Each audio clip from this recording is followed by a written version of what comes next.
يا صباح الفل. طبعا انا قلت اخدكم معايا من الاول كده بقى، يعني لان دي ليله فيلم رعب، ودي ليله مفترجه. تقول لي ليه؟ اقولك عشان ده فيلم انسيديوس. فيلم انسيديوس يا جماعه، يعني ومن اللي ما يعرفش انا من عاشقين افلام الرعب. فلما ينزل الفيلم ده ولما اكون فاضي، لا يعني لازم اروح. فخليك معايا بقى، لان انا هوريك تفاصيل بدايه اليوم كده لحد نهايته. يعني جت عليا يعني ان انا اعمل فلوج. يلا بينا. طبعا الدنيا بتمطر وبشارة زي الفل. يعني ده انا مش عارف ليه اليوم اللي قرر اعمل فيه فلوج يحصل كده، بس خير ان شاء الله خير. لا لا، سهل سهل، لا سهل. يوم ممتاز ممتاز. نلحق بقى ناخد الوصل قبل ما الدنيا تزيد. طبعا وانا ماشي بقى في طريقي الى الباص الجميل، لقيت الحيطة الرائعة دي. وده طبعا انا حاسه مؤشر. يعني انا يعني ده حاسس ان ده مؤشر بيقول ارجع يا بيرفكتو، ارجع عن قرارك عشان هترجع ملبوس. يعني حاجة أنا مش فاهم، بس يعني أنا هروح، أنا هكمل ولا حاجة. الدنيا بتمطر، شايف حيطة غريب وهروح برضه، هروح يعني هروح. وهربنا من المطرة ووصلت لصاحبي أخويا أرمن. نسأله بقى، نحب نسأله كده هو بيحب فيلم انسيديوس ليه. Bro, I would like to ask you about something. Yeah, What is the best movie that I've watched? I'm talking about horror movies. yeah, best horror movie that I Yeah. watched. That's a hard question to answer actually right now. Okay. Yeah, but I think there was a movie that I watched like 2 months ago, but I can't remember the name. It was about a bunch of kids that get Okay. lost. Okay. At the same time, they went out of their home and they didn't came back. Do you know which Okay. one I'm talking about? Is it American? Yeah, it's American. It was a Hollywood movie. I'm not sure. Okay, let me ask you another question. Why do you like Insidious? Why do you like the American movies in general? Yeah, I like American movies because they are usually the best movies around, and also I like scary movies because they are full of Turkish movie. Oh, yeah, Turkey. Sorry, Yeah, my yeah. bad. Yeah. Turkish. I just woke up, man. Yeah. Turkish scary movies, Yeah. especially are like the worst ones. The worst. Yeah, one. in terms of scary, being a scary, Yeah, that yeah. means that they are the best one. You know Yeah, what yeah. I mean? Yeah. Have you watched Sijin? Yeah, I watched Sejin. Really? Actually. Yeah, but it was a That's- long time that- ago. Yeah. Yeah, it is a Yeah. very long time ago. That's why I'm saying the American movies are not the best for when it comes to horror movies for me. Yeah. Turkish ones are The Muslim countries usually make the best scary movies because of the Exactly. cultures and everything. Someone knocking the door. Yeah, I Have you think heard it? so. طبعا بقى هنقابل صاحبنا التالت، واخد بالك. Wait, Dan, come here. What is the worst horror movie that you have ever watched before? Mm, wait. What? What you mean, like the best movie? The worst one first. The worst? Definitely The Room, but it had its own charm, you know. Okay. What about the best one? Best one? That's hard. That's hard. Have you watched Insidious or Conjuring? Yeah.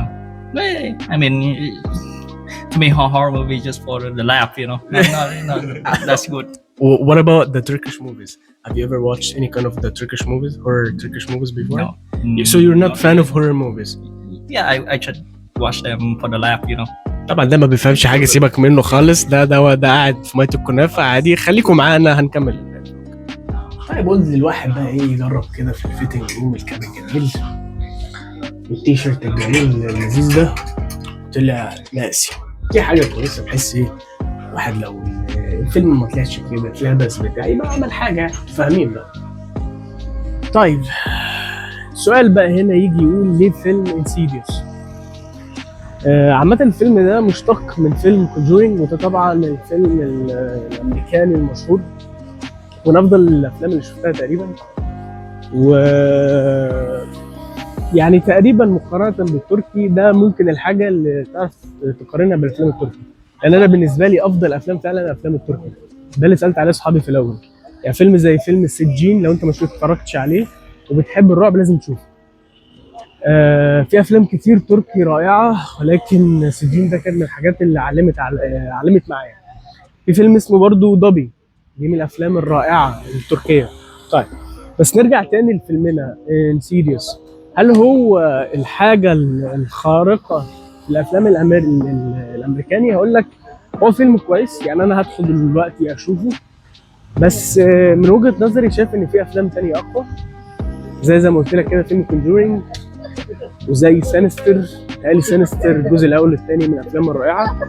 فانت بقى كده during الفلوج كده قول لي ايه الافلام الرعب اللي بتحب تشوفها عامه، وشايف ان انهي بلد فعلا صنعت احسن افلام رعب. طبعا قبل الفيلم لازم ناكل لقمه، خد بالك معايا. فعشان كده بقى جيت محل البيتزا الرائع ده مع الشباب، وهنا بقى كان يجي السؤال المهم، انا بحب بيتزا ايه يا جماعه؟ هنا مفيش بيتزا تشيكن رانش. يعني ايه؟ يعني مفيش تشيكن رانش، يعني مفيش باربيكيو، صوص الباربيكيو والحاجات الجميله، لازم بقى تدور على الحاجه الحلال وبتاع، فتعبنا. المهم عايزين نسال صاحبنا هنا كده، برو Armin, I'd like to ask you, bro, what is the best food that you ever eat ever in your life? Where exactly and what is it? Yeah, I'm really into kebabs.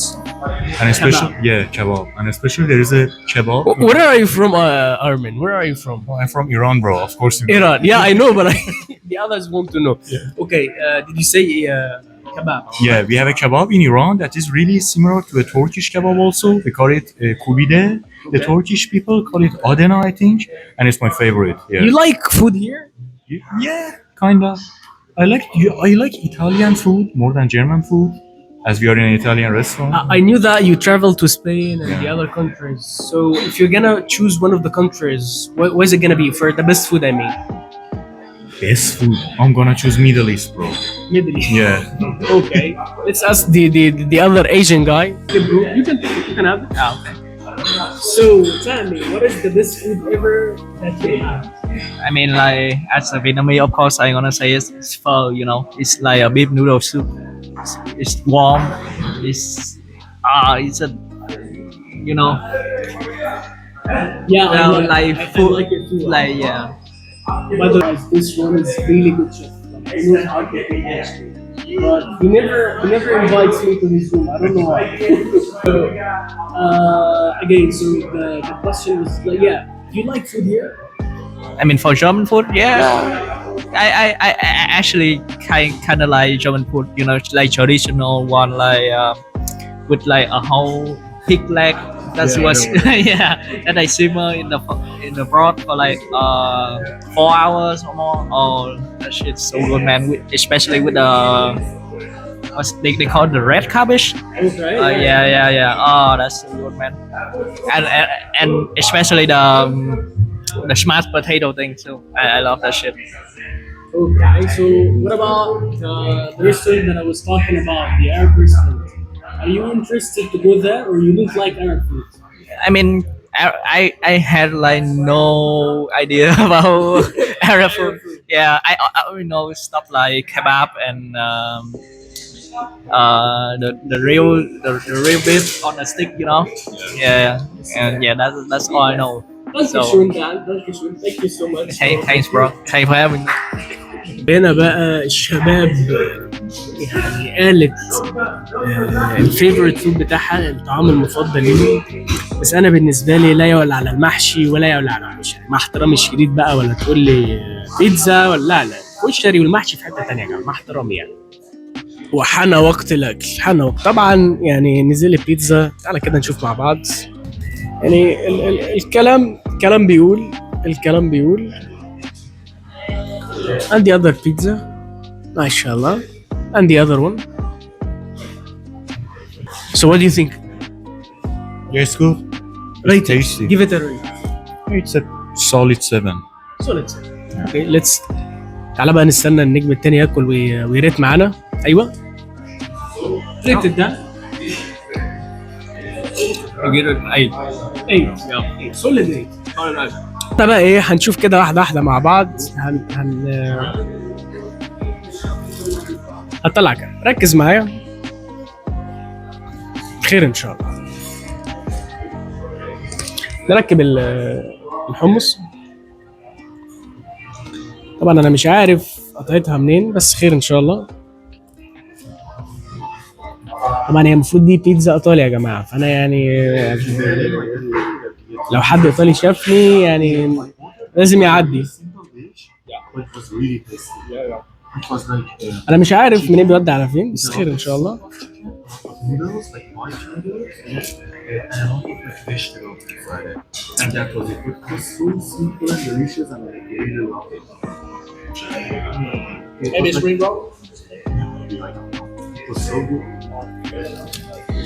حلو حلو. دي 9. لا جميلة والله.